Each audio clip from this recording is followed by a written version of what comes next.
Welcome,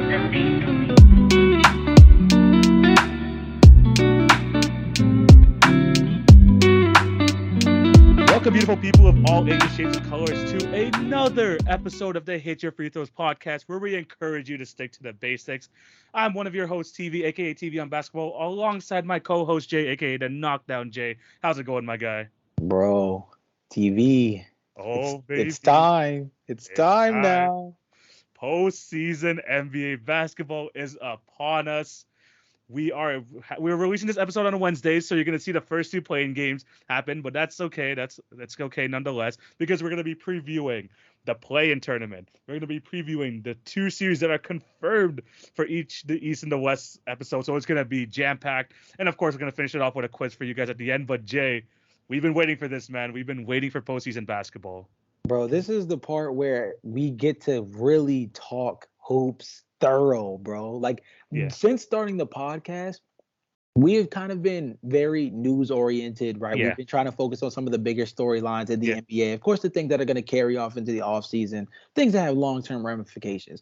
But in terms of being able to discuss high level, night in, night out basketball, this is what we've been waiting for this entire time. Anybody who wants to hear some really strong basketball convos, this is the part where you get to really hear it from the Hit Your Free Throws podcast in terms of us being locked in, because we're going to be on every game. We're going to be on every game. We're going to be on every series, and we're going to be on every player. And that means that you're going to have a lot to hear from both of us, because Yeah. it's a lot of great series to cover. Oh, 100%. You're going to be seeing our faces a lot over these next couple months as the postseason progresses. It's going to be a lot of great stuff coming from me and your boy Jay as well. It's going to be an awesome, awesome time.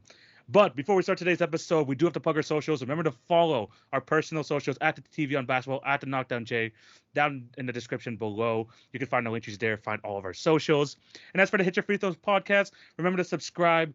Leave a review if you're on any of the podcast networks, Spotify or Apple. We really do appreciate it. And if you are watching on YouTube, remember to leave a like, subscribe, and hit the notification bell so you will not miss an episode. Because, Jay, we talked about this before the show, there might be multiple episodes a week because there's just so much basketball to cover. So you want to be on the lookout for that, because they're gonna be coming at you quick and fast, potentially some weeks where you're going to have 2 episodes. So be sure that you are locked in on this page. And of course, we're going to be giving you daily NBA content on all the socials as well, so be on the lookout for that. Jay, let's get right into it, man, because there are a lot of things to get into. Starting off with the play-in tournament. And we're actually going to be starting off over on the east side, because we have the 7-8 matchup. We have the 9-10 matchup. I'm going to save the 9-10 matchup in the east for a second, because this is where we're going to really lock in, because the Hit Your Free Throws, what do you call it, Super Bowl, the Hit Your Free Throws NBA Championship is right here, going to be happening tomorrow night or tonight if you are listening to the podcast. But we're going to start with the 7-8 matchup, because that is what's happening Tuesday night, which is the Atlanta Hawks taking on the Miami Heat for the 7-seed matchup. Jay, 1-game scenario, what are you looking for in this matchup? I think the most important thing in this matchup is, I think it's going to be more about the coaching than anything. I think from a talent perspective, we know who the names are, right? Jimmy Butler is Timothy Butler, right? Yeah. Bam Adebayo, Tyler Hero. On the opposite side, Trae Young. I think that Bogdanovich could be huge in this game if he's able to be effective. But at the end of the day, Quinn Snyder has got this Atlanta Hawks basketball team playing relatively decent over the last couple of weeks, and it has reflected in their record. A team that still can't seem to get past 500, it feels like. But nonetheless, they're the kings of consistency this year, right? In terms of just being able to kind of stay on track to at least be in the mix. And Quinn Snyder, I think, has at least helped establish some kind of stability there that they didn't have beforehand with Nate McMillan at the beginning of the season. And on the opposite side, arguably the best coach in the NBA right now, Eric Spoelstra, and he has a team that's not playing up into their potential so far this season, whether it's just due to age or just maybe last year being a flash in the pan for certain guys. But he's going to have to get the best out of some of these guys in a big game like this one, because I mean, it's not necessarily win or go home in this matchup, because of course you just go into the second round of the play-in tournament with another chance to play for the 8th seed. But this is still big, because one loss in this tournament still puts you at a disadvantage. Even if you are to make the playoffs, your seeding can determine how long your shelf life is in the Yeah. postseason either way, right? So I'm not saying that it's better to catch the Bucks than the Celtics or vice versa, because either way, it's not a great first round matchup. But Yeah. you'd rather get as much rest as possible in between that. If that's going to be the case, whoever wins tonight's matchup is going to be able to get that much needed rest and some much needed scouting time. Yes, 100%. And I think that is like what's going to be key for both of these teams because, like you said, whether it's the Bucks or the Celtics, it's going to be a tough matchup either way. But at the end of the day, what's good about having this first win is that you're going to have that extra rest time, especially if your series is going to start on the Saturday. Man, this is going to be it's going to be an interesting matchup because this was a first round series last year. If you remember, Jay, the Atlanta Hawks taking on the Miami Heat in the first round. And if history serves us right, the Miami Heat absolutely destroyed the Atlanta Hawks. And I think that's something to really look out for today is where is the help going to come from Trae Young? Because last year, I have the stats here from the playoffs from last year's first round series. Trae did not have a good time. 15 points a game, 28% from the field, 9% from three, 22 made field goals in the entire series. The entire series, Trae Young hit 22 field goals just because the Heat defensive strategy on Trae Young or on the Atlanta Hawks is, look, Trae Young is your difference maker. We're going to defend him. Everyone else, go crazy because we know that you're not going to be able to beat us. And that's what they did, and they basically demolished the Hawks in 5 games. Now this is a different Atlanta Hawks team because they added DeJounte Murray to them, so they have a legitimate second option there for Trae Young. And on the Heat side, the role players are not performing in the way they did last year. The Max Struses of the world, the Gabe Vincents, Duncan Robinson has even fallen off more of a cliff than he did last year, which I didn't think it could get. I didn't think it could get much worse for Duncan Robinson over there. But it's a different sort of style for both teams. But if I'm the Miami Heat, I'm feeling really confident going into this game just because of the way that I've been able to guard Trae Young over the years that he's been in the NBA. And if I'm the Atlanta Hawks, I'm looking at the Miami Heat saying, okay, we know what their strategy is going to be. Can the other guys perform so that we can make up for what Trae Young cannot give us tonight? Yeah. Those are going to be two things to really be looking out for because I don't know about these two teams. These are two. Firstly, it's not going to be a fun game. I really don't think it's going to be a fun game for either one of if you're not a fan of either of these teams. But it's definitely still going to be a very interesting matchup. But Jay, who's going to get the 7th seed, the Heat or the Hawks? Who you got? I'm going with the Heat, and I hate that because I'm an Atlanta Hawks guy. I'm from Georgia, so obviously I'm a Hawks fan by proxy. But you mentioned it, the physicality that the Miami Heat play with is just something that's not really matched by many teams in the Eastern Conference, and that goes for other teams like the Boston Celtics and the Bucks. Like when it comes to physical play styles, the Miami Heat are definitely the staple of the Eastern Conference, and that's even with the players that they have not necessarily playing up to their potential. You talk about the Trae Young thing. At the end of the day, even with DeJounte Murray's assistance, this team's biggest hit this offseason, it was most notable throughout the entirety of the year, they don't have a ton of three-point shooting and spacing, and that really hurts them because it doesn't create space for Trae Young to be able to operate. That's been the hardest thing about them being able to play this season. DeJounte Murray is more of a mid-range specialist. Trae Young is not as efficient of a three-point shooter as many kind of paint him out to be. And particularly this year, he's had a career low in terms of three-point shooting percentage-wise. I think he's somewhere between like 33 and 34, somewhere like that, which is below league average on top of that for a guy who shoots at a pretty crazy volume. But then you look at the Miami Heat in terms of what they have to throw at Trae Young. They can throw Max Strus at Trae. They can throw Caleb Martin at Trae. They can throw Jimmy Butler at Trae. They have a bunch of different guys that they can use to facilitate a double and triple team of coverage in terms of the different kind of matchups Trae Young sees on a possession-to-possession basis. Who on the Atlanta Hawks do you feel comfortable with guarding Jimmy Butler, for example, right? Some people will say DeAndre Hunter. I think that's barbecue chicken, personally. You know what I mean? Yeah. So with that being the case, that's already down bad. John Collins has had a very tough year, and I'm not seeing too much from Clint Capella either, which means Onyeka Okongwu is definitely an X factor in a game like this. But at the end of the day, I'm taking Bam over that whole center group. Yeah. You see what I'm saying? Especially in a one-game scenario on both ends of the floor. So I think when you talk about reliability, expectations, and overall talent, I think that you look across the board and you say Miami has not played up to their potential, but it's situations like these where they tend to kind of rise above expectation, especially with Jimmy Butler, who's kind of been the poster child for chip on my shoulder kind of players. Yeah. I think this is a game that he definitely takes in. And even if they don't necessarily win in blowout fashion, I think this is a thriller game that will come down to the last couple of possessions. It will be ugly, like you mentioned before, Yeah. from a possession to possession basis. And I think that you have the best closer, being the Miami Heat. You have the best closer of any of the teams in the play-in tournament, I believe, regardless of either team, West or East. I Yeah. think Jimmy Butler is the best closing player of anybody on any of those 8 teams fighting in the play-in tournament.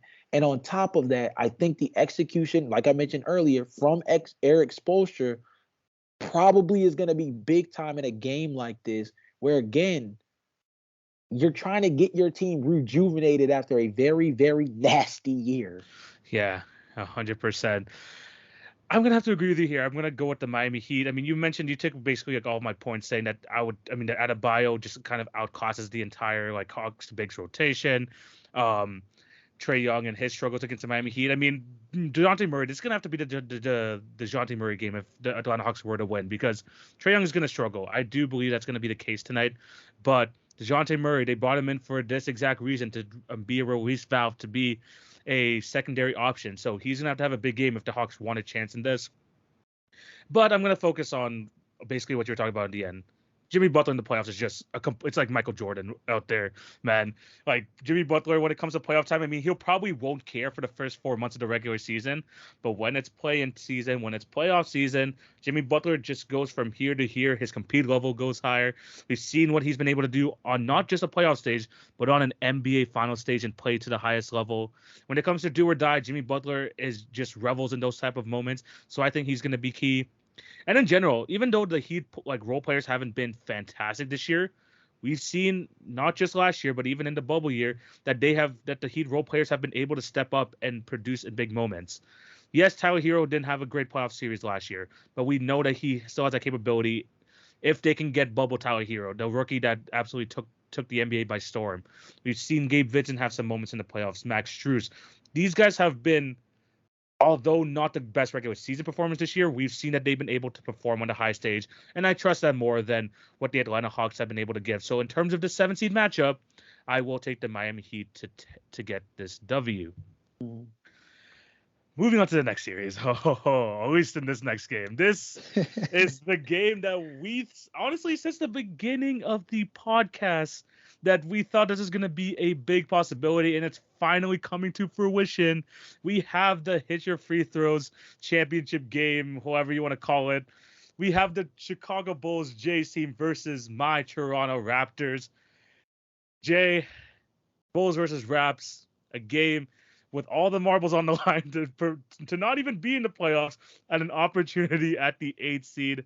Your thoughts on this, and who do you got winning? I already know where you're going with this, but yeah, who do you got? Look, man. Let's get this out the way right now. Yeah. We know the Bulls are winning. Let's get that out Okay. the way. Okay. Come on, man. We already know that the Bulls are winning. Let's get that out the way. Now, in all seriousness, though, I mean, obviously the tough part about this game in particular is that these two teams are still in the finding themselves stages of being able to produce solid offense on a night to night basis, right? And they Yes. both do it in very conflicting ways, because for the Toronto Raptors, they are not good in the half court, but they are somehow one of the best offensive rebounding teams in the NBA, despite being one of the smaller teams in terms of overall versatility. They obviously have a ton of 6'9" guys, but they don't have a ton of beef in the front court. That's changed since acquiring Jakob Poeltl, who has also very much helped Scotty Barnes in terms of kind of realigning his season. But at the end of the day, this is a team that kind of just, their electric play style with all the switchability and stuff like that makes them both an entertaining team to watch and a frustrating team to watch, depending on which angle you're coming from. Talk about the Toronto Raptors. The funny thing is, you can say something similar about my Yeah, Chicago Bulls, Bulls. Yeah. because You have Zach LaVine, you have DeMar DeRozan, who are two dynamic offensive creators. Patrick Beverley has stepped in at the point guard position and been able to provide a steady hand that we haven't had all year from a true point guard. We've been relying on Zach to essentially play combo guard for us as a lead guy with Lonzo Ball being out, and even with interchangeably adding guys like Alex Caruso, Ayo Dosunmu, or Kobe White into the lineup. Alex is not really a offensive engine in terms of being able to keep an offense going, right? Kobe White and Ayo Dosunmu are kind of score first guys. They're not necessarily set up the offense type guys. So it's put a lot of burden on Zach LaVine to be that guy. Now that we have Patrick Beverley, things have opened up. But there's one issue that still is stuck regardless of Patrick Beverley being on this team. We don't have effective center play, despite the fact that Nikola Vucevic has been okay this season. His impact is kind of mid so far this year. Like, he's there, but he's not. His impact isn't felt on a night-to-night basis. But the other thing is, kind of building upon the whole center help thing, is outside of Zach LaVine and DeMar DeRozan, we have not had consistent offensive productivity. And so that's the biggest and most wonkiest thing about this game is, who the heck is going to get buckets?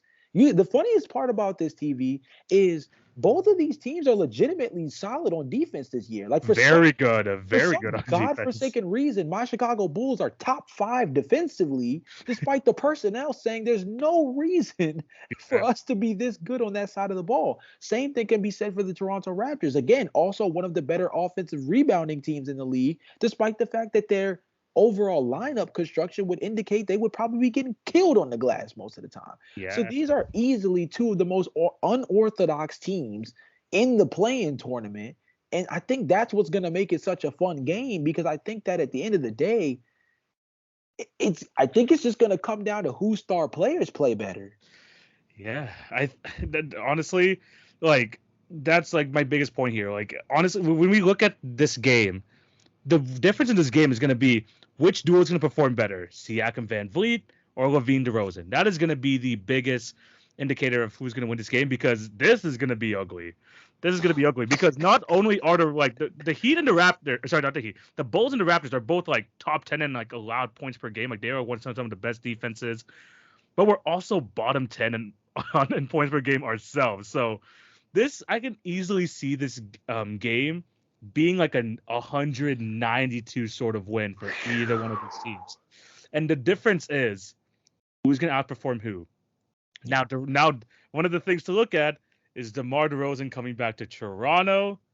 Extra motivation. He says this feels like an Eastern Conference Finals sort of vibe to it, because he knows how it's like to play. Yeah, I know, but it's his homecoming to Toronto, and there's a lot of stakes in this game, so I kind of get it, but also it's a bit over the line. But at the end of the day, in terms of this matchup, we say that stars win in this league. Usually, the team with the best player on the court usually wins. For me, it's going to be whoever's the best duo. Who's going to have the breakout performance between the Bulls duo or the Raptors duo? And of course, you're going to say your Bulls. Of course, I'm going to say my Raptors. But I think the biggest reason as to why I'm going to choose my Raptors over the Bulls in this series is the fact that I think that the Raptors' defensive personnel is just going to provide a lot more problems for the Bulls than vice versa. You have your like wings and Zach LaVine and DeMar DeRozan being 6'4", 6'6" sort of like guys. The Raptors can throw like 4 or 5 bodies of them during this game, and I think that's going to create a big difference. Now, in years past, Nikola Vucevic might have been an X factor because he usually was the biggest guy on the court. But now with the trade deadline acquisition of Jakob Poeltl, that could really mitigate him in that sort of effect. So when it really comes down to it, I think the Raptors' defense is going to provide more problems for the Bulls. The question is, can Van Vliet be able to put the Raptors over the line? Because he has been not efficient compared to years past. I mean, under 40% shooting from the field this season. I saw a graphic on Bleacher Report saying kind of team brick, and Fred VanVleet was a point guard, which is absolutely unfortunate. But it is what it is. But Fred VanVleet, in terms of these big-time games, has been shown that he is able to perform, and I expect something like that going into this game. One other thing I do want to point out, especially from a Raptor side of things, the type of energy level that we see in tomorrow's game is going to be really indicative of how the rest of this postseason is going to go, because with the potential of Nick Nurse leaving and the potential of a lot of like a huge fire sale going on within the Toronto Raptors in the offseason, is this going to be kind of a mail it in sort of performance, or are they going to be like, you know what, this is going to be kind of our last straw. Let's show other teams, let's show the organization, the fans, like let's try and go out with a bang. Let's see the type of energy level that's going to happen in that game tomorrow. But that's kind of something like kind of like on the side, sort of like storyline to look at. But at the end of the day, I think in terms of talent, in terms of personnel, of course I'm gonna go with my Raptors, but I just think that defensively we're gonna provide a bit more problems for the Bulls team. And it's going to be really interesting too tomorrow, because for the first time on the Hit Your Free Throws, we're going to be doing a Instagram live before the game. I'm going to be live in Jurassic Park. So that's going to be, so you're going to know the energy's high. And Jay's going to be over here trying to join me on a live, kind of discuss the game beforehand. So be on the lookout for that, because that is going to be a super fun thing to do that you get to watch before the game starts. Any other thoughts on the series? I mean, kind of just to tackle things from the Bulls' perspective, I think you kind of touched on it, and I kind of think that it works as an X factor in our favor as well, depending on how he produces. But I think the Jakob Poeltl versus Nikola Vucevic matchup is probably the most important matchup of the day when you talk about what's going to take place, because I think that you guys have the offensive personnel still with between Pascal, between OG. I think Gary Trent has still been solid so far this season. And Scotty Barnes in his own right has started to kind of pick things up after the acquisition of Jakob Poeltl. I think you guys have the offensive personnel to be able to hang with us offensively in terms of us being able to go tit for tat from a scoring perspective. But I think that you mentioned duos, but I think the duo aspect of it is why the third best player on each respective team is probably going to be the one that really sets the tone for it. Because I think the best players have to show out in a game like this. Remember, the most important thing about the 9-10 matchup, you kind of mentioned it briefly with the DeMar DeRozan comments. The most important thing with the 9-10 matchup is it is win or go home. That is the one thing that you do have to take into consideration with how you play. So it is a bit balls to the walls to a certain extent, because this is your last opportunity to be able to cinch a spot in the postseason legitimately, right?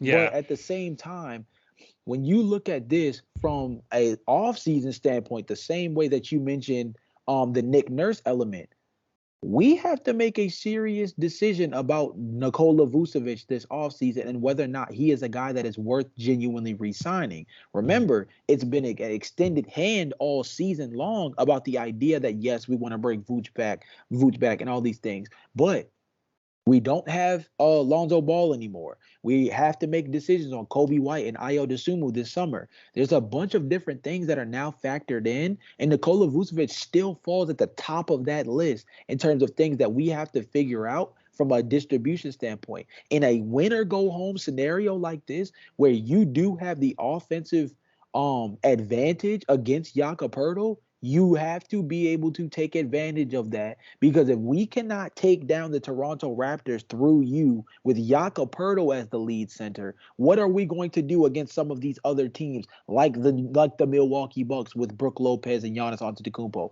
with Joel Embiid in Philly, with Evan Mobley and Jared Allen out in Cleveland, right? If you cannot, this is no offense to Jakob Poeltl, who is still a relatively solid defensive center, but if you cannot get the job done in a win or go home scenario in your 1v1 matchup at the center position against Jakob Poeltl, then we cannot trust you to be a foundational lead center for us with what you're being asked to do as a net negative defensively, which means offense is the main thing that's your calling card, and you have to be super effective at that. If you can't do that against Jakob Poeltl, we can't trust you to do that against those other big-time centers. And that means we have to make a real decision on whether or not you're worth extending.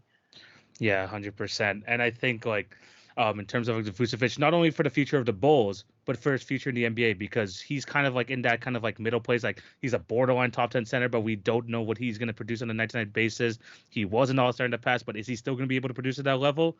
We're still not sure. So in terms of his future with the Bulls, in terms of like what his value is to the NBA, this game in particular could be a big indicator of what that could be.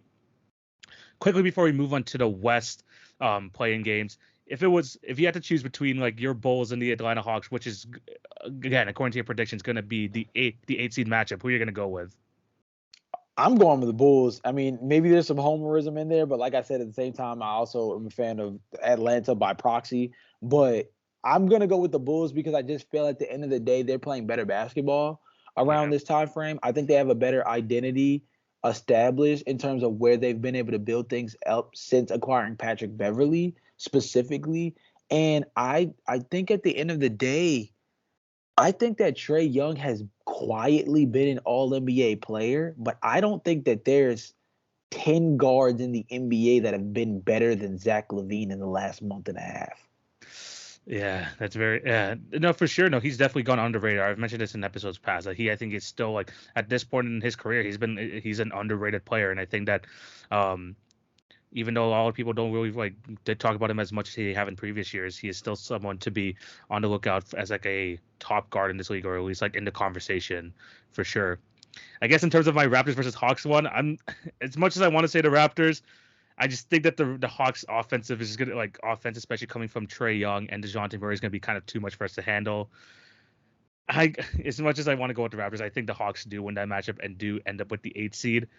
I think that the Bulls are like a better matchup for the Hawks in terms of especially with the offensive output they can get. But for the Raptors, I just can't trust it against a Trae Young led team. So I will go with the Hawks. I do not think the Raptors are going to go to the 8th seed. This team has been really hard to watch. I don't like. I think we'll end up getting the Bulls, but there's going to be disappointment ahead when it comes to the 8th seed matchup. Moving on to the West playing games. Now these are the ones that are going to be a bit more juicy, and we're going to be starting off with a matchup that has a lot of storylines going into it. We have the Los Angeles Lakers taking on the Minnesota Timberwolves, and now with the Timberwolves having no Jaden McDaniels because of a broken hand after he punched the wall the other night during halftime, and now Rudy Gobert, where the punch heard around the world, him going after Kyle Anderson, has him suspended for the first playing game at the very least, versus a streaking Los Angeles Lakers team who has been playing some of the best basketball of the season so far. Jay, who do you have winning the 7th seed matchup? TV, I hate this, dude. Yeah. I hate this. We've been plotting on the Lakers since the beginning, and over the last 3 episodes, they've just completely flipped the script, and I hate it, dude. This was the easiest team in the world to pick on for the first like 5 episodes of this new podcast. And for the last 3 podcasts, all I've been able to do is look at them and feel like, why do they have a chance? Yeah. And here we are again. Yeah. Right before a play-in tournament chance to make the 7th seed against the Memphis Grizzlies, the Rudy Gobert punch heard around the world, as you mentioned, now is going to have him out for the play-in game. Jaden McDaniels, who is an all-NBA caliber defender this season, 100%, 100%, is not going to be in this game. You throw on top of that the external motivation that's already been kind of buzzing around from Malik Beasley, D'Angelo Russell, and Jared Vanderbilt, former Minnesota Timberwolves, for anybody who hasn't been paying attention. Yeah. Everything points to the Lakers handling their business and getting this done. Anthony Davis is healthy. LeBron is healthy. LeBron is healthy. And my thing is, despite how hard it is to wrap my mind around it, the last month in particular has been very strong for the Los Angeles Lakers. They've been one of the best defensive units in the NBA. They've seen a significant rise from Austin Reeves, who is like playing for a mean payday, by the way. He's going to get it too. He's going to get it. Anthony Davis has been one of the more unstoppable players in the league over the last couple of weeks. And the record with him healthy, he actually reflects that as well. LeBron James, I feel like is starting to slowly ramp back up since coming back from his injury again, which is always a dangerous thing in situations like these. And again, in a weird way, they also are a team that's playing with house money, because despite the fact that the Lakers have high expectations as a championship team, just off the fact that they have LeBron James and Anthony Davis, this has also been the laughing stock of the league for the entire year. So anything they do to supersede not being in the lottery is a plus. Yeah. So I'm going with the Lakers, bro. I don't like it. I don't like it. but I'm going with the Lakers. Everything points Lakers right now. You want to hate the Lakers more? They have the second best record in the league since the All-Star break. The second best record behind the Milwaukee Bucks. That's insane. That is insane. The Lakers are here, man. The Lakers are here, and we can't avoid it anymore. This is a legit team, and dare I say it, has a chance to go deep. We talked about the impact that Steven Adams has on the Memphis Grizzlies, and now he's probably out for the season. Yeah, I don't want to say anything, but especially because we talk about it in the next episode, there's a possibility there.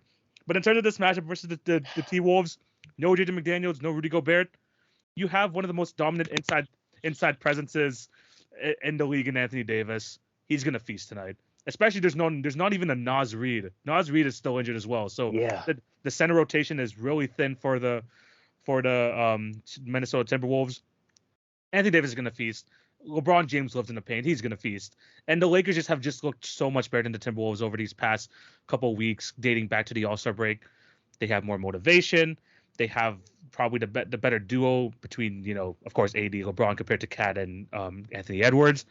Everything points Lakers, and it's a pretty simple decision. I do think the Lakers are going to win tonight. Now, don't sleep on the Cat and Anthony Davis and the Anthony Edwards combo. They are going to produce buckets against this Los Angeles Lakers team.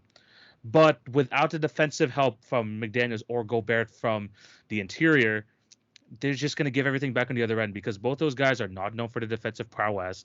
And LeBron and Anthony Davis, when they're healthy, they are still very solid defensive players in the NBA. They have a better supporting cast right now. The vibes are just immaculately better on the Los Angeles Lakers end. Let's be honest. I mean, I never seen a season kind of go in the dumps as quickly as the Timberwolves, especially with that one punch, because now it feels like all the vibes are off with this Timberwolves team.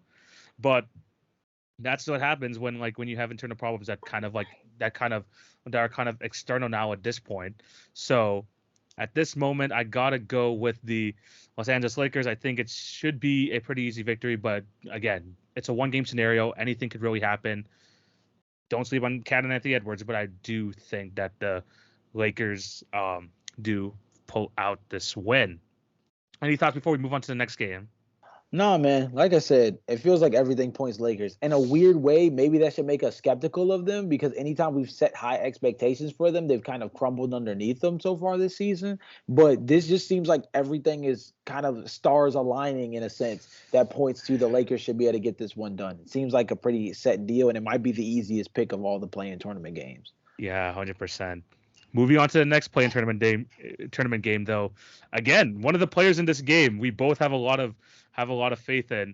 SGA finally in a postseason game as the lead guy. We have the Oklahoma City Thunder taking on the New Orleans Pelicans. Jay, I'm going to throw it back over to you. In this 9-10 matchup, who you got? I think this has actually been the hardest series to pick because I kind of am not really sure where these teams are.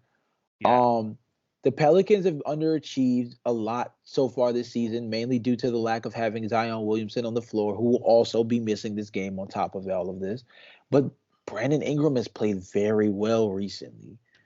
Yeah. But the flip side of that is the Oklahoma City Thunder have been very big on the vibes all season, and they're oddly a very solid defense this year. Shai Gilgeous-Alexander, I would argue, is probably the best player in this game. And the supporting cast with Jalen Williams, Josh Giddey, and some of the other guys that they've had playing at a high level, especially in their last few games heading into the postseason, they're kind of riding high right now. So I think I'm going to go with OKC. Wow. Yeah. You think you got OKC? Wow, that is very interesting. Okay. Yeah. I think it could go either way, too. Shai Gilgeous-Alexander is definitely the best player in this series, and I think that he is going to have a monster game against this Pelicans team, which I'm looking at the roster right now. Even if Alvarado does play, who I know he's been missing a bunch of time recently, but he's probably not going to suit up for the play-in as well. I just double checked. But even if Alvarado was in that lineup, SGA is just too big, too strong, too skilled for anyone in the guard rotation to be on him for the New Orleans Pelicans. Now, I'm not going to go with the Thunder, though. I'm still going to go with the Pelicans, mostly because they're used to this type of environment. Brandon Ingram, CJ McCollum, especially most of this core, they were in the playoffs last year, taking it to the one-seeded Phoenix Suns. Willie Green, a proven coach. I'm not saying that Dagnon is not a good coach. He is a good coach, but this is his first time being a head coach in this sort of scenario. So again, inexperience might show. And the rest of the Pelicans guys, in terms of a one-game scenario trying to get into the playoffs, I just trust that supporting cast more, especially with players like Trey Murphy having a solid season, the defensive capabilities of Herb Jones, Najee Marshall, Josh Richardson, all these type of guys. I just trust them in this sort of scenario more. And as much as the Thunder have talented guys in Josh Giddey, Jalen Williams, all these other guys on their team, and they have a solid defender there in Lou Dort, who I think is going to provide a who's going to provide a problem for Brandon Ingram, and I think that's going to be a key matchup to look at as well. But in terms of just like this one game scenario, there's nothing to lose for the Oklahoma City Thunder. No one expected him to be in this scenario where there's a bit more on the line for the Pelicans, even though there is no Zion. I still think the Pelicans are going to win. I just think that they've gone through kind of the battle trenches in the past with this core, and I think they're going to be able to do it again. Give me the Pelicans to win this game. I'm not going to say comfortably, just because I think Shea is just that good of a player to do it, but to kind of pull the Thunder through. I just don't think. I think you're just expecting a lot out of guys who have not been in the scenario before, such as a Josh Giddey, such as a rookie in Jalen Williams. I think that's just a lot to ask for. Yeah, I mean, I can't deny that. I think you make a really good point bringing up the series before from last season as one of those calling cards. But and Zion wasn't there either for that series as well. Right. So obviously they are prepared in that sense. And I just think in a winner go home scenario like this is one of those things where I think that the team that has a lot more to lose has a real chance to play spoiler. And I think it's funny because obviously to an extent that kind of goes against my Bulls pick in the other series in terms of that, just because I do feel like Toronto has a lot more on the line than Chicago does. But I think that both of them are going into this offseason with significant questions. That's why I feel comfortable still leaning with my team. The Oklahoma City Thunder, as you mentioned beforehand, are playing with house money. The New Orleans Pelicans are one more year deeper into Brandon Ingram on the roster, one more year deeper into CJ McCollum's contract that is pretty sizable in itself, one more year without Zion Williamson in a postseason setting, and one more confusing summer of, okay, what more can we do around Zion Williamson to build a real perennial playoff contender with no real answer to that question? And so I think that they are kind of they're in a situation where I feel like there's a certain level of desperation there where that could significantly impact them, as opposed to the Oklahoma City Thunder. It's kind of similar to how we viewed the Pelicans last season. If the Pelicans beat the Suns without Zion, it's kind of, let's not even say that. With the way that the Pelicans pushed the Suns last season, everybody, including myself, said, if they get Zion coming off of doing that, Lord have mercy. Well, let's say the same thing about the Oklahoma City Thunder. They made the postseason essentially by making the play-in tournament with the season that Shai Gilgeous-Alexander had, and slight increments from some of the incremental adjustments from some of these other guys. Well, they don't have Chet Holmgren. They could potentially still have another big-time pick in this upcoming draft, and they have a direction now that they've been able to have a very strong season. So Lord knows what goes with them. They can have just as much confidence as the Pelicans did coming off of last year. Yeah, 100%. And that's something to definitely look out for in this game. One more point about the Pelicans. At least, like, I know the design thing is going to be a problem, but at least we've seen them without Zion. We're kind of accustomed to them at this point without Zion Williamson in the postseason. So that's something that they're kind of used to.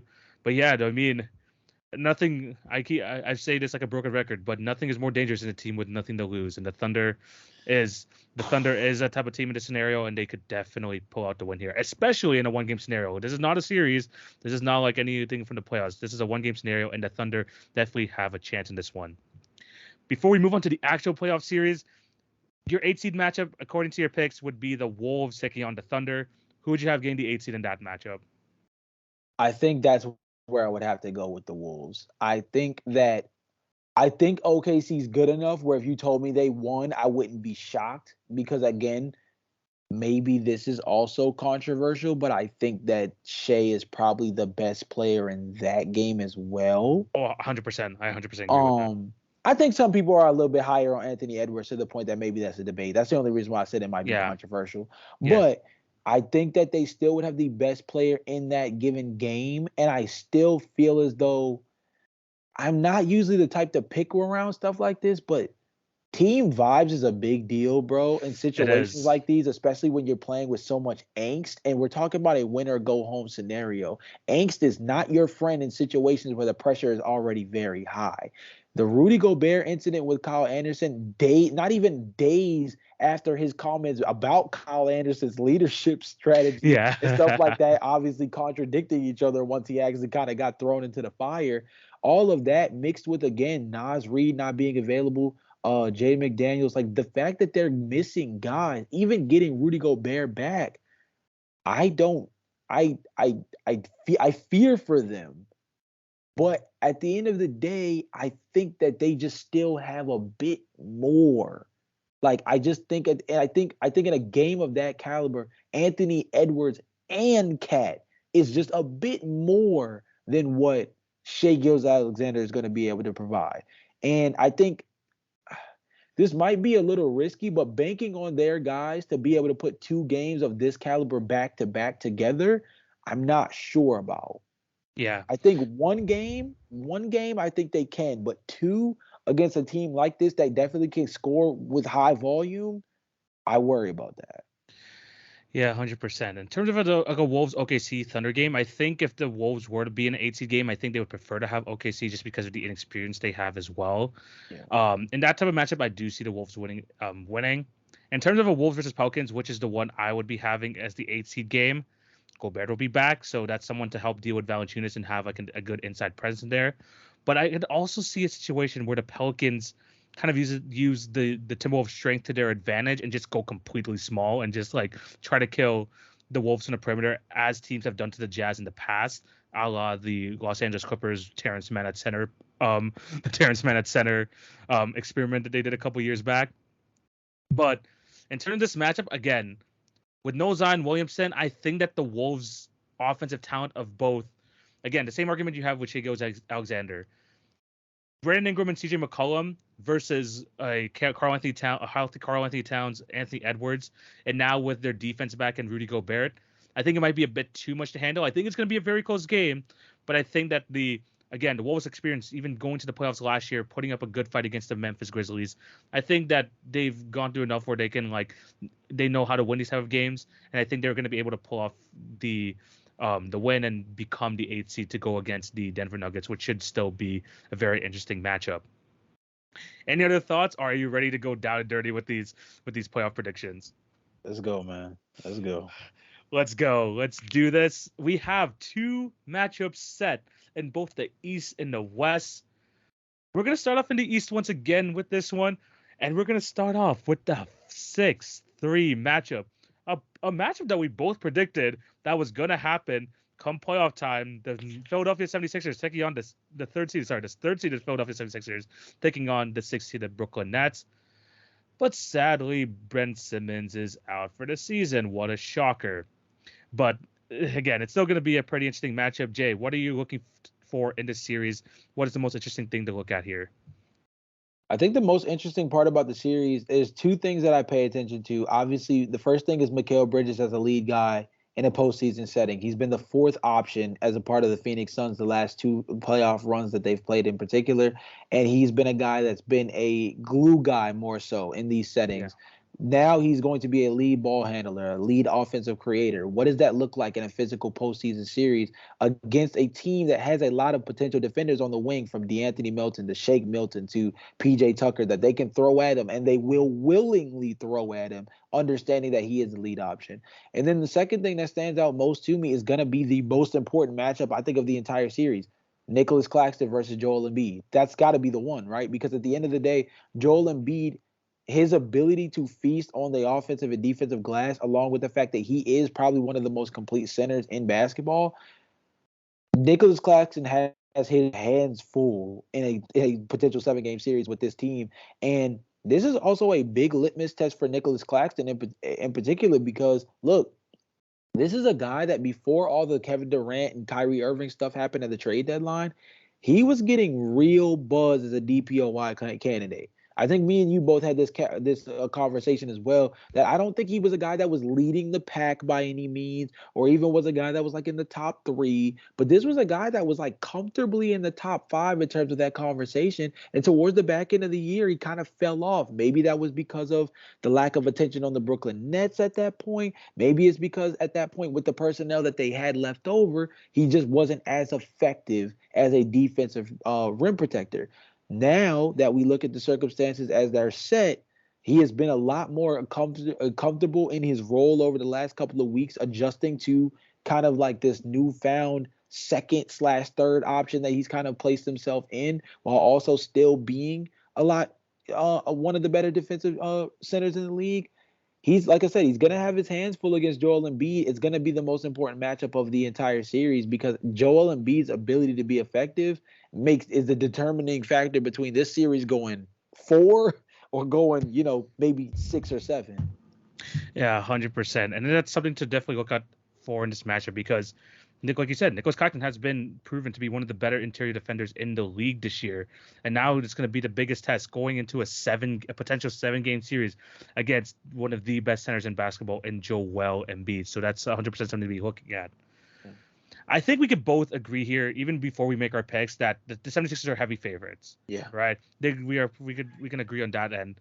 And I think that's going to be something that can kind of go against the 76ers here, because they have expectations. They have expectations, especially in a matchup like this where they are the clear favorites. They have to really show that this team is for real compared to previous years. They need to put a stamp on the NBA and show that, okay, we are here, we're not messing around, and in this type of series, because we have seen in the past the 76ers have underestimated their opponents, and they kind of take things a bit too cutely, they take things a bit too lightly, and they kind of make it harder on themselves than it really has to be. Look at last year's matchup with the Toronto Raptors. They had the series locked up 3-0.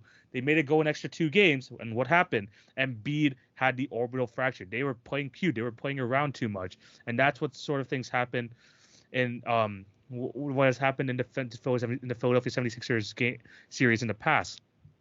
Yes, the Nets are a solid team. Mikal Bridges is going to show this postseason, that he could be more than what he has been portrayed over the past couple of years on the Phoenix Suns. Nicholas Claxton is going to have a pretty big impact, being that rim deterrent for the Brooklyn Nets. And then same thing with teams like we mentioned in the playing games, like the Oklahoma City Thunder. Brooklyn has nothing to lose here. They have absolutely nothing to lose. They're here for vibes. They're here to try and show out for potential trade pieces in the future, or just it's kind of a showcase saying, oh, teams, there's still some guys here that you could trade for. We're still in a rebuild. Here's some guys that are going to perform for you in a playoff scenario. But for the 76ers, there's pressure on them because they have to dominate. They have to put the series out early and not keep it longer than it really has to be. I do think it's going to be still a pretty fun matchup, just because the Nets are a team kind of like the year, I think, what was it, 2019, where they had the D'Angelo Russell, Rondae Hollis-Jefferson, all those different guys in their team. This team's giving that similar vibes in terms of a fun team with a kind of a bunch of outcasts with nothing to lose. It's giving that sort of vibe. And the 76ers are the team here with a lot of pressure put on them. But I still think the 76ers are just too much for the Brooklyn Nets to handle, and I think it's going to showcase in this series. Jay, what is your final prediction for the Nets versus 76ers?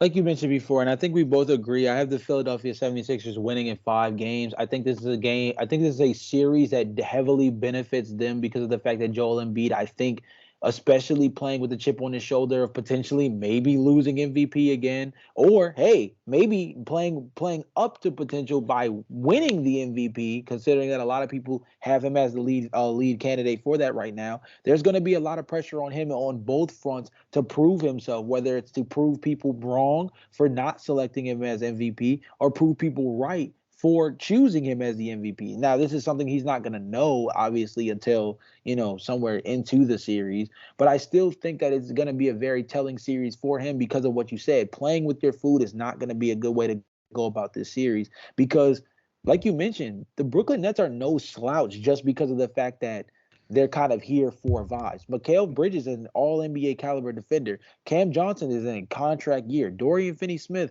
Spencer Dinwiddie. These are guys that have played in the postseason coming off of a Western Conference Finals appearance just last season. So they Yeah. played in high leverage moments against big time teams before.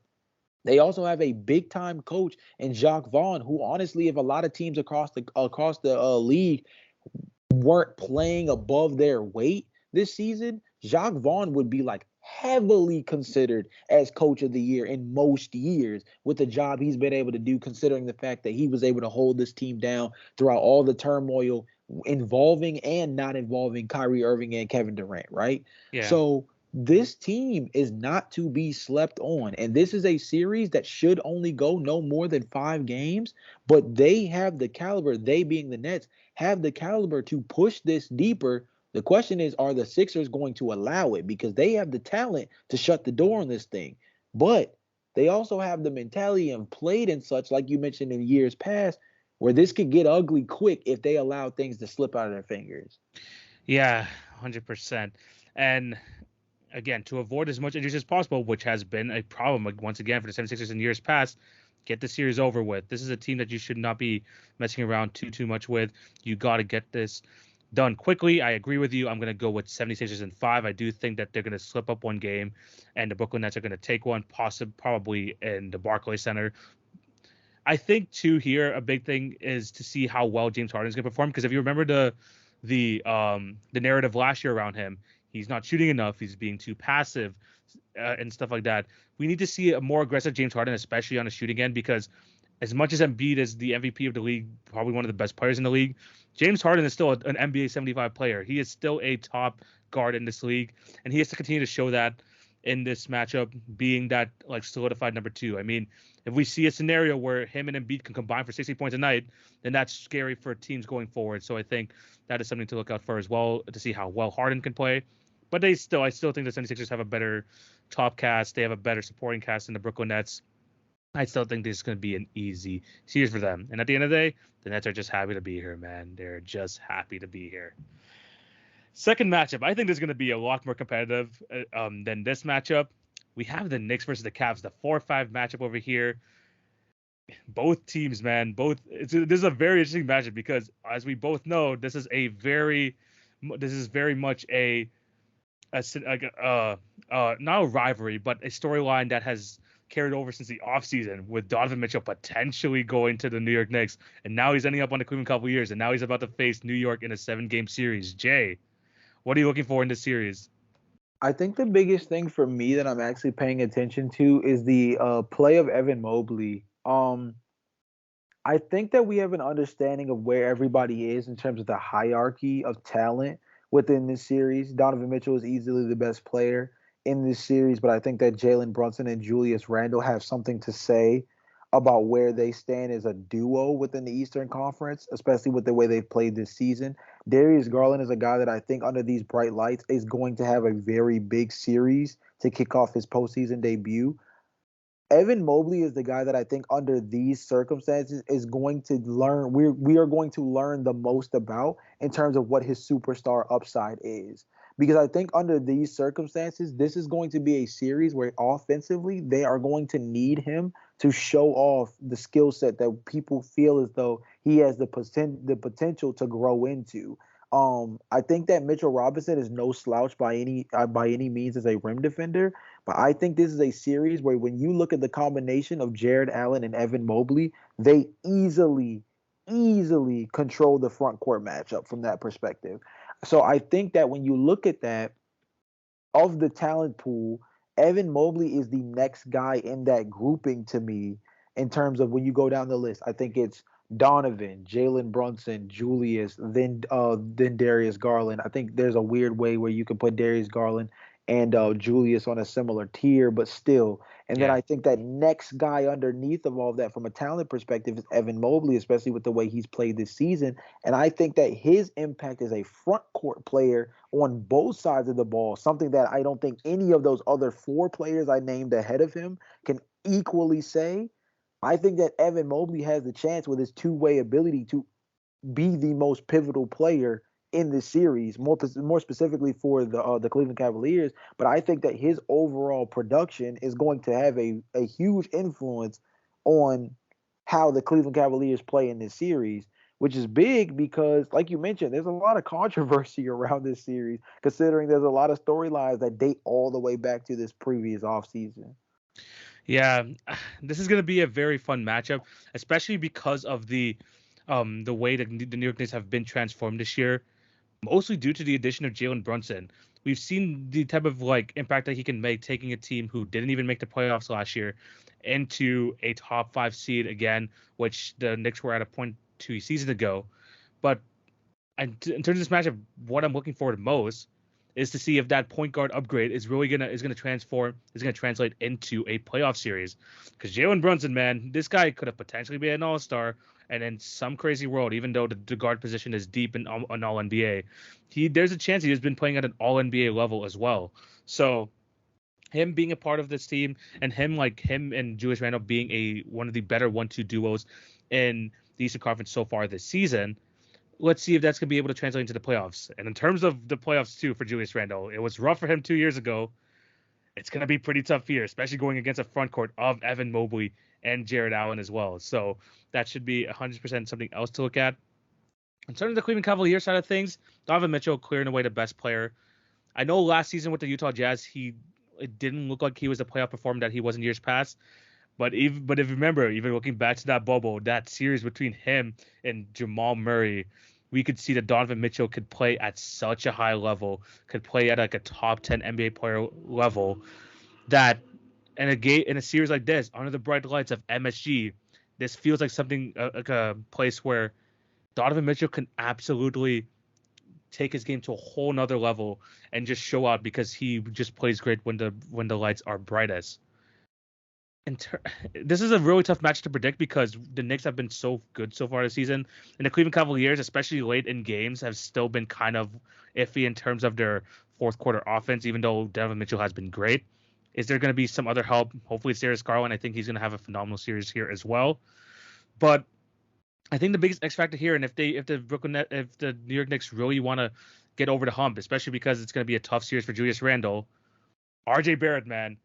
Is RJ Barrett gonna finally show up and be that max contract caliber player that the New York Knicks have wanted him to be? He hasn't really shown it up this season, but if he can show it up in the playoffs, that's going to be good omens for the Knicks going forward, and also good omens for if they want to go for a deep playoff run. But for the last series here in the East so far, Jay, who do you got winning, and in how many games? I've got the Cleveland Cavaliers winning, and I've got it happening in 6 games. I feel like they have to take advantage of just the fact that they have this is a like you mentioned beforehand, man. This is such a hard series to predict because I think that on paper the Cleveland Cavaliers are much more talented than the New York Knicks, and I feel like most Yeah. people will not argue that.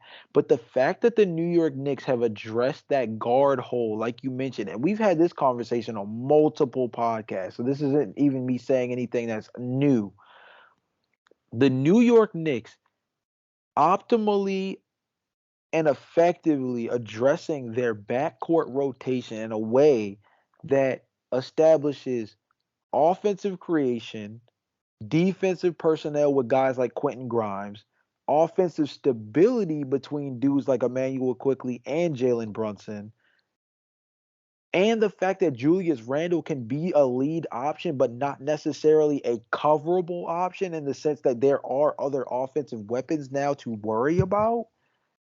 The New York Knicks, they just look like a team that's like walking around with upset alert t-shirts, bro. Like they just feel Yeah. like the type of team that is just lying, that's been lying in wait all year to just kind of be around this middle of the pack just so they can catch whatever team they run into in the first round, slipping off the mere fact that everybody's worried about the whole, whatever could go wrong does go wrong for the Knicks mentality. Yeah. So it's kind of a weird thing, but that's why I'm picking it in 6. I think that Cleveland is going to get it done. I oddly think it's going to get done in MSG, but I think that's because somebody for Cleveland is just going to have an insane game to cap off the series. Yeah. But again, I hate to play middle, but this is definitely a series where I would be I would be surprised, but not necessarily shocked if you told me the Knicks won the series. Now, if the Knicks sweep or they get it done in 5 games, oh gosh, Yeah. don't see that happening at all. But if you tell me the Knicks take this to 6 or 7 games and pull it out, I can't say I'd be shocked either way because them missing out on Donovan Mitchell definitely hurt them. But what they've been able to supplement in the steady of that, it still addresses some of the things that have plagued them the most over the last 2 seasons. 100%. It's a tough series to predict because I was honestly thinking about going with the Knicks in the series because number two in offensive rating and with a defensive coach like with and personnel with Tom Thibodeau and the rest of their guys, they could be a dangerous team, and especially in this matchup where it feels like the Cavs have two options, potentially three if you want to include Mobley or LeVert. But I just think that there's like a lot more options there with the Knicks. It could go either way. I'm gonna go Cavs in 7. I think this is gonna go the distance, and I think that in terms of this matchup, I know it's super simple to say, but having Donovan Mitchell as the best player and playing at a basically an All NBA first team level is gonna be the biggest difference. And as much as the Knicks want to say, "Oh, we're still doing great without him. We didn't have to make the trade." The Jalen Brunson thing has kind of like really took that game to the next level, took the Knicks to the next level. Donovan Mitchell is still Donovan Mitchell. He is a 30-point per game scorer, one of the most electrifying guards in the league, a proven playoff performer, and I think that that's going to be something to be looking out for in this series. I think that that aspect, along with the aspect that Jared Allen and Evan Mobley is just going to control that front court, especially defensively, being one of the better defensive teams in the league, is going to be a big time key factor here. The Knicks are great. The Knicks have been showing that they are a competitive team year round.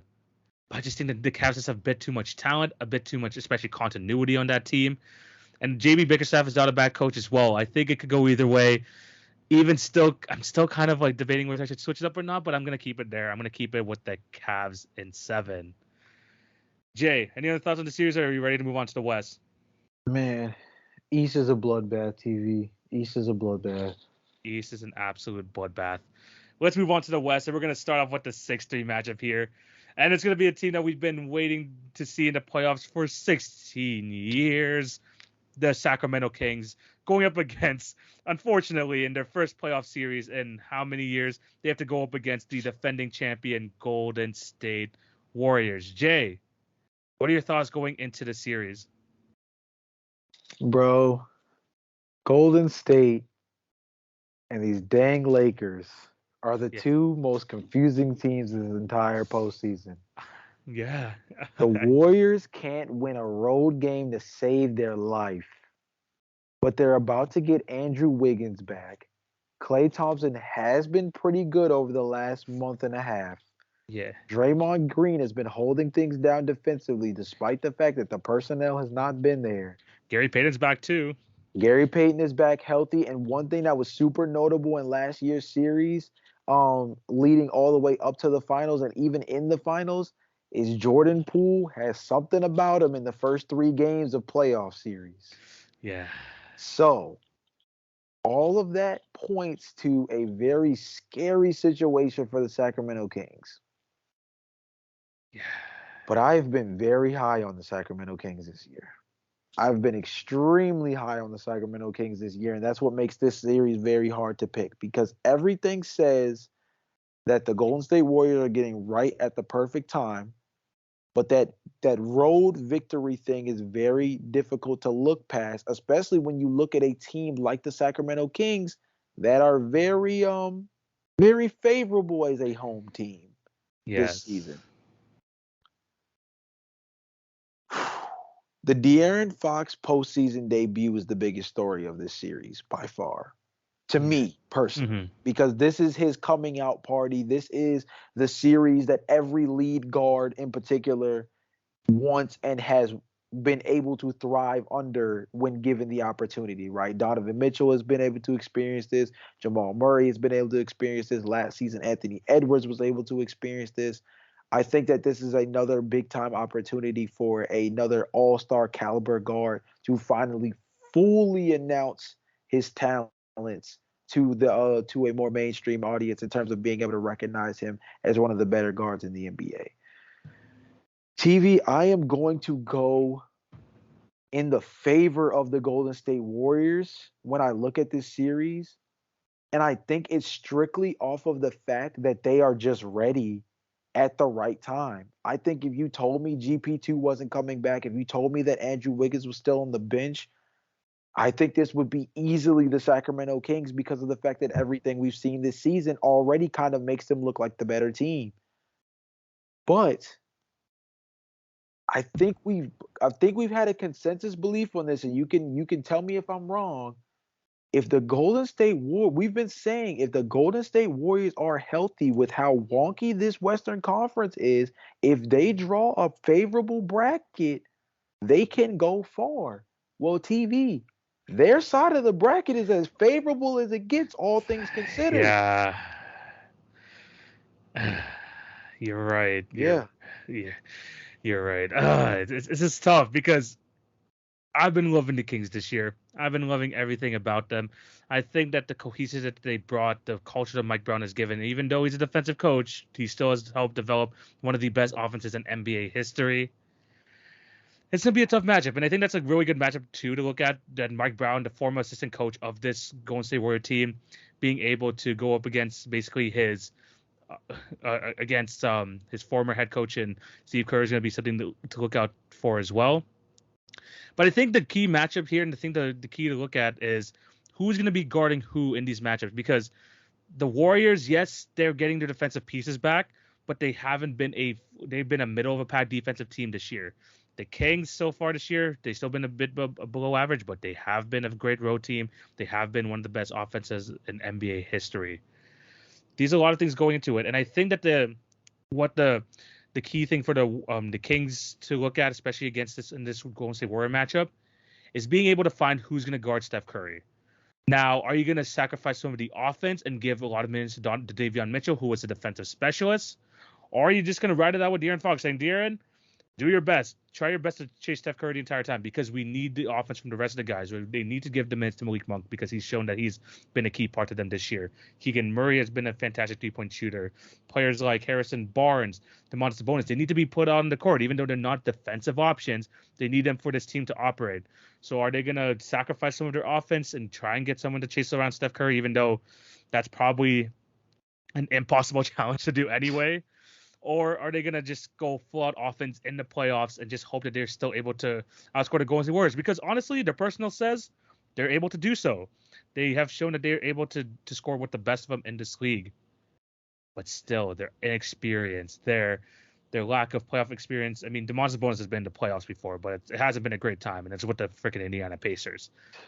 Against the defending champions versus a team where Steph Curry has been now a Finals MVP, one of the best playoff performers, Klay Thompson, who has been a consistent playoff performer throughout his career, Draymond Green, who takes his game to the next level, and of course that freaking X factor in Jordan Poole, who has proven that he is able to just take series over and even look like sometimes the best player on the court for stretches at a time, which is absolutely crazy to think about. But he has been able to show that as well. With the returning Andrew Wiggins, with the returning Gary Payton, their defense is looking better.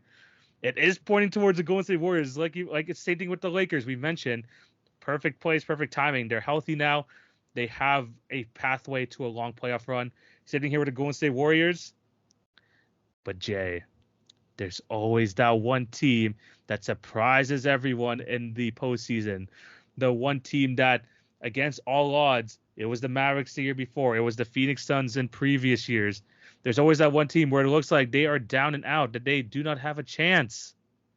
But they're able to pull through, and they're able to kind of find that extra gear that they haven't found in the regular season and propel them forward into a deep playoff run.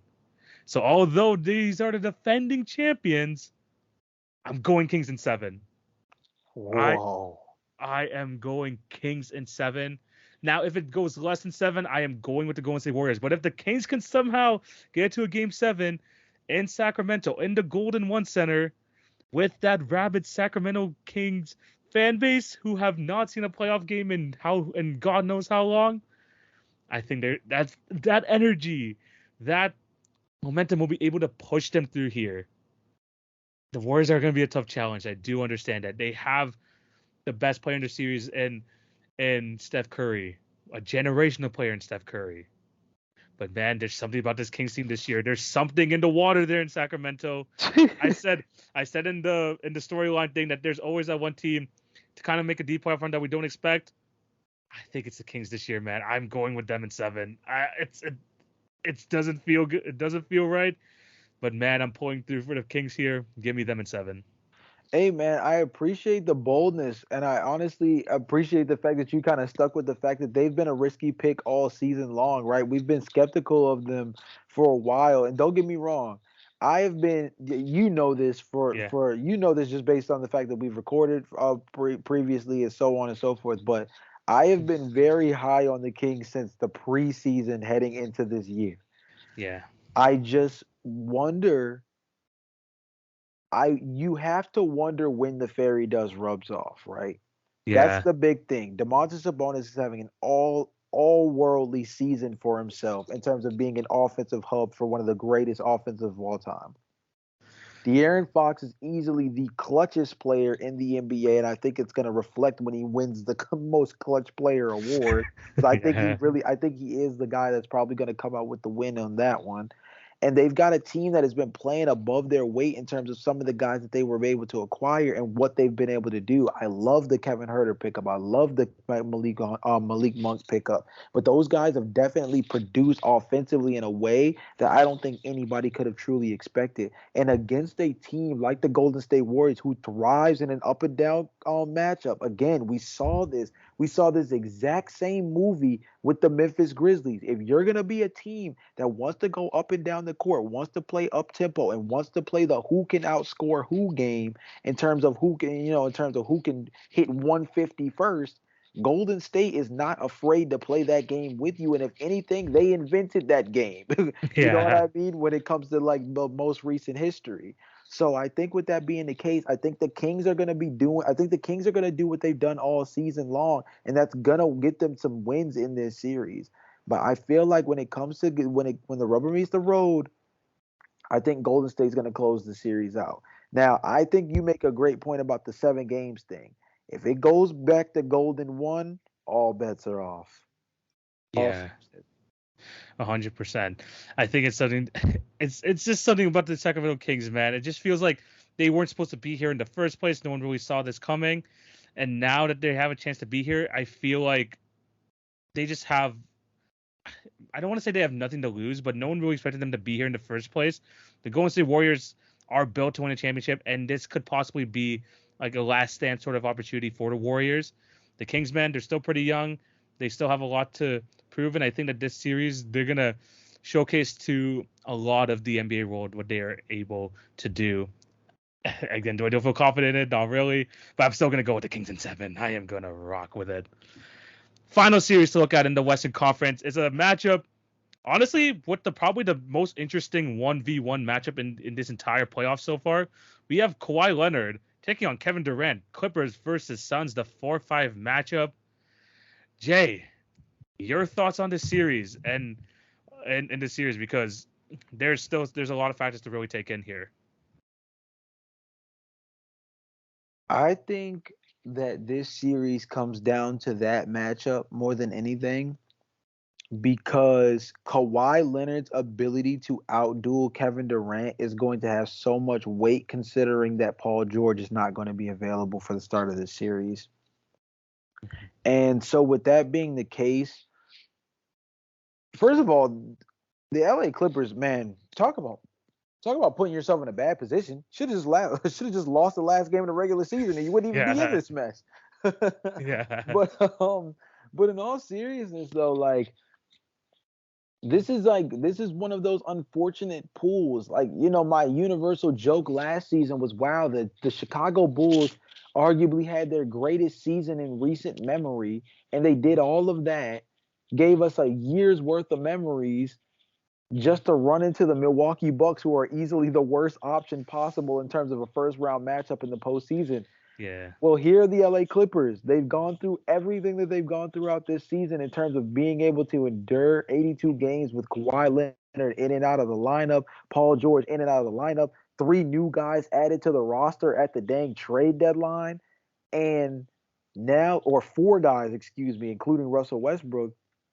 And now you get to the postseason, you're down without Paul George, and in a very critical series with only 1 year left before Kawhi Leonard and Paul George are going to be free agents, you end up getting the Phoenix Suns with Kevin Durant, Devin Booker, Chris Paul, and DeAndre Ayton in the very first round. It's tough, man. That's tough. I mean, it's one of those things where I think the LA Clippers can fight because Ty Lue is one of the best adjusting postseason coaches in NBA history. And having a big time playoff performer like Kawhi Leonard is something that should be able to be huge in terms of just being a force in this kind of series. But TV, I guess I'll pose the question to you because I haven't really given it a ton of thought. But like, do the LA Clippers even stand a chance if PG doesn't play? I'm going into the series thinking that Paul George isn't even going to play. Like Yeah. I looking back at that injury, it looked bad. And there's honestly him coming back in the series is going to be heavily relied on how competitive the Clippers are in these early games. Because if they're not competitive, I mean, Kawhi Leonard is great. I've seen him drag my team to the NBA championship. But at the end of the day, Kawhi Leonard, no matter how great he is, it's it's going to be hard to outscore Kevin Durant, Devin Booker, DeAndre Ayton, and Chris Paul. It's just going to be tough. It's going to be a really tough time for Kawhi Leonard, as great of a player as he is. And I'm honestly going to think about the series and the way I like make my prediction on it without Paul George here, because I just don't think that he's going to be available here. Um, the Clippers are still one of the most deep teams in the league. I think we've talked about in the past. Even without Paul George, they still go like 11 deep. That's how many like good role players and like good like rotational players that they have. Yeah. But man, the Phoenix Suns, forget depth. If you have Kevin Durant, Devin Booker, DeAndre Ayton, Chris Paul as your core, and the other guys could just fall into place and just know their role, that's going to be good enough for this, man. I mean, we talk about the Clippers having potentially the best player in the series. I mean, we know what playoff Kawhi is all about. But what if the Suns have four of the top five, and that's what the scenario is right now for the Clippers. It's going to be depth versus top end talent, but in terms of a scenario where you don't even have like your second best perimeter defender, you don't have your second best offensive weapon in Paul George, there's only so much Kawhi can do, man. There's only so much they could do. But so it's going to be extremely tough on them. They'll still be competitive just because the Clippers are like that, and the Tyronn Lue is just like you mentioned, one of the best in series adjustment coaches. But it's going to be extremely tough for the Clippers to really compete in this sense. But Jay, final prediction: who do you got here? Suns versus Clippers. Got Phoenix Suns in 6, man. I think that the Clippers are going to be feisty. I think Kawhi Leonard's too good for them to get swept, and I think they're too good as a team that has the depth that they have, especially with Russell Westbrook potentially being able to kind of really make a name for himself in this postseason as a guy that kind of needs to, help adjust his image. And so far, when his stint with the LA Clippers, after a rough start to being traded there, he has definitely turned things around in terms of his play on the floor. There's a lot going into this series, right? I mean, the Clippers have Kawhi Leonard versus Kevin Durant for the first time since that NBA Finals that you mentioned. This, I believe, is the first playoff series we've ever seen where Kevin Durant and Russell Westbrook are going up against each other. I believe so. Or if they have done so since Kevin Durant's initial departure from Oklahoma City, it's been a while since the last time they've played in a postseason Yeah. setting against each other. I also just think that when you look at these two teams, like you mentioned beforehand, the contrast in styles is huge because you talk about the depth of the LA Clippers versus the overall talent at the top that the Suns have. The middle ground for all of this, I think, is just going to come down to I think it really might come down to just how much of a demigod in the postseason is Kawhi Leonard. I mean, Yeah. I know that kind of is hyperbolic, but we've seen Kawhi Leonard as part of the San Antonio Spurs go toe to toe with one of the craziest Warriors teams in NBA history. Yeah. So this is not to say that he cannot do it, but the question just is like, can he do it against this facet of an offensive juggernaut? I think that Warriors team that they nearly beat before the Zaza situation, Yeah. I think was crazy offensively. But I don't know if it bars in comparison to what this top four as a unit can do offensively when clicking at all cylinders. And so that comes Yeah. back to the question of, is Kawhi Leonard enough? Is Kawhi Leonard alone enough? And I don't think he is, but I think he is good enough to make this series scary. Yeah. Firstly, I'm also glad that people are not really talking about this as a Kevin Durant versus Russell Westbrook matchup because, Yeah, really. yeah, like it's a nice little storyline. But at the end of the day, it's Russell Westbrook. We don't even know if he's going to be finishing games at this point. Like, it's probably going to be more beneficial for the Clippers if like someone like Eric Gordon or Terrence Mann finishes games at the end of the day. But Kawhi Leonard, man, I mean, back in the day with the Spurs, he had LaMarcus Aldridge. With the Raptors, he had players like Kyle Lowry, Siakam, all that. Missing Paul George is a big factor here, and once again, he's going to be competitive. But at the end of the day, it's just the Suns are just going to be too much to handle. You had the Suns in 6, correct? Yep. I'm going Suns in 5. I do think it's gonna be. I think it's gonna be a close 5 games. Like it's kind of shades of the Brooklyn versus Celtics series last year, where a lot of the games were just close, but the Celtics because were just able to pull it out near the end. I think it's gonna be something similar to that, and I think the Clippers are gonna be able to pull out a game. But Kawhi Leonard's a great defender too. He's probably gonna get Kevin Durant at the end of the games with no Paul George there too. It's just gonna be too tough to handle someone like a Devin Booker.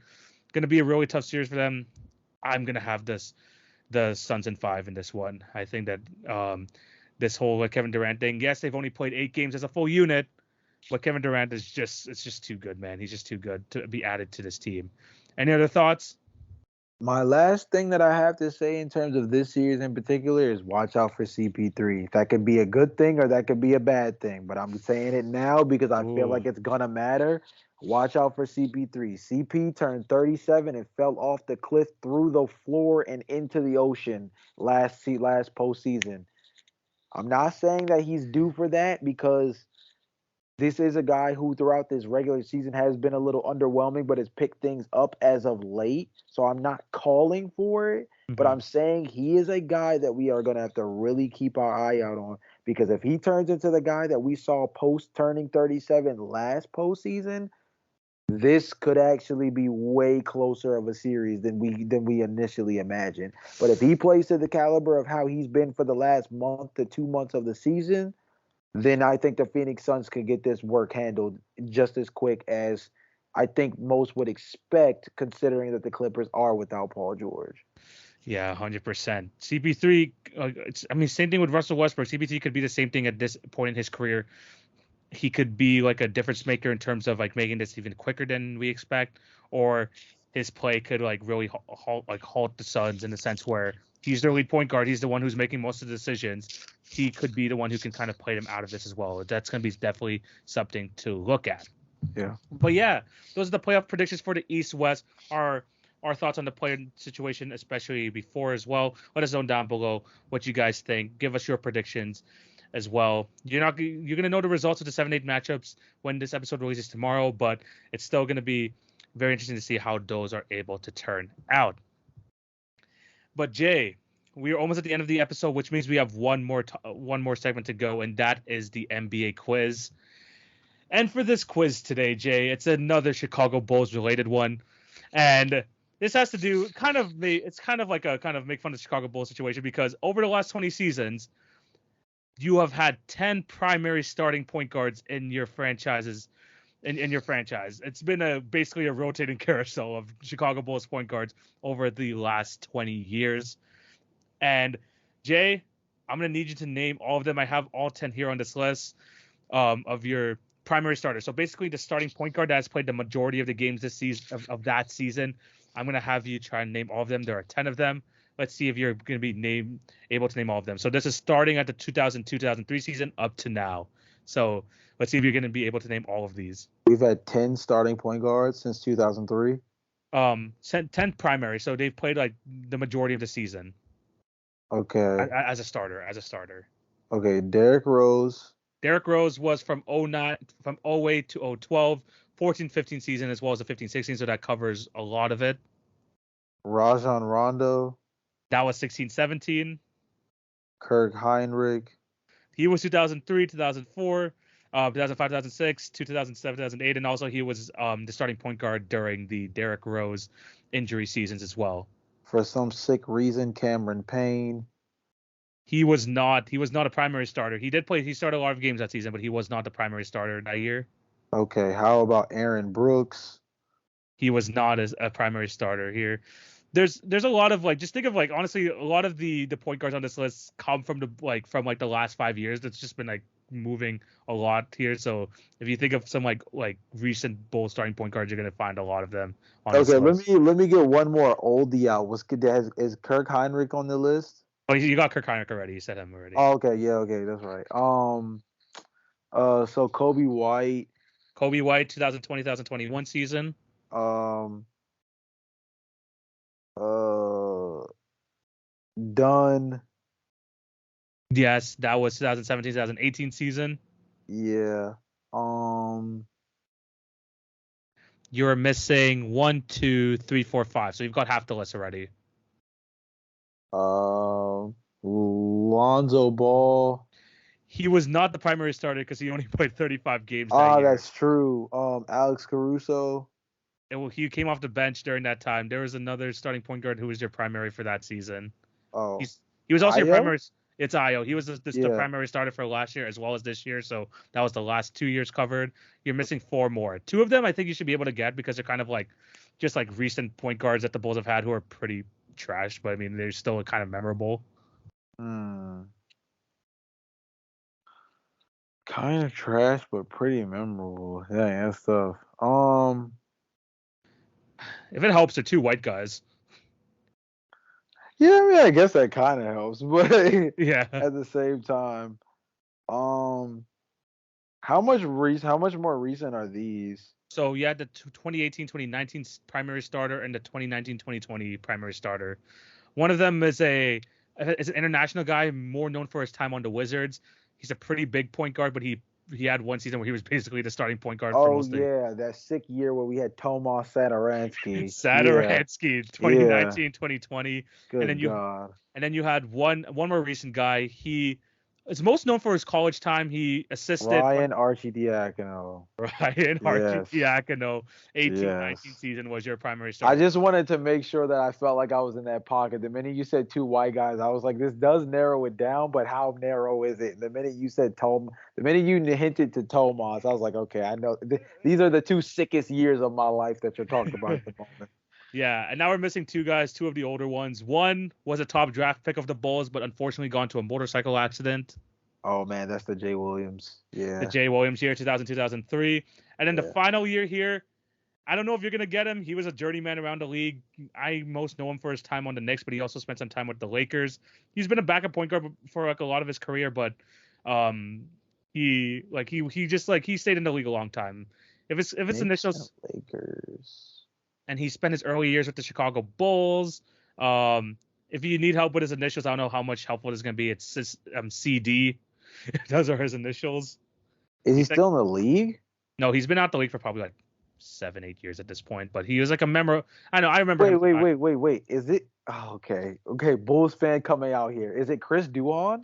It is Chris Duhon. Oh Chris my Duhon. God, nasty. 2004-2005 season. Chris Duhon was your You primary. said CD, and I'm like, God, no. Wait a minute. Chris Duhon was your starting point guard that season. I mean, to be fair, kind of Kirk Heinrich started a lot of the games, but he was their shooting guard, per se. But yeah, it was Chris Duhon that season. That's pretty God, that's nasty. But at least I know our point guards, bench and otherwise, but God, that's so bad. That was ugly. Again, I mean, like, you had some solid point guards, in Kirk Heinrich and Derrick Rose, but especially after D Rose, it's been especially super rough for the Chicago Bulls. But yeah, that was today's quiz. Let us know down below if you have any other quizzes that you want us to have in mind. We're open to 100% more ideas. But Jay, We reached another end of another episode. Any thoughts for these beautiful people before we sign out? Well, man, we've got another episode coming out later this week where we're going to preview the rest of the series that we didn't cover. Those matchups will be handled probably by the end of this week in terms of them being set. By the time that this episode comes out, at least 3 of those games will already be handled in terms of the play-in tournament. So we'll be that much closer to a final bracket set. And then on Friday, we will record it. And this weekend, you guys can expect all our thoughts on the other 4 series that we haven't covered yet. Yeah, 100%. It's going to be a super busy week here at the Hit Your Free Throws area podcast. You're going to get 2 episodes this week, a bunch of content for the play-in as well as the playoffs. Finally get some clips on there as well, so be on the lookout for that. It's going to be super crazy as the playoffs go along. Just expect to see our faces a lot over these next 2 months. But yeah, another fantastic episode. Thank you guys for watching and listening. Remember to check out our personal socials at the Knockdown J, at TV on Basketball, down in the description below.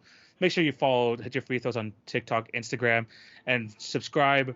Leave a review if you're on the podcast, and also just subscribe, leave a like, and hit the notification bell if you're on YouTube. Show your support in any way possible. That would be highly, highly appreciated.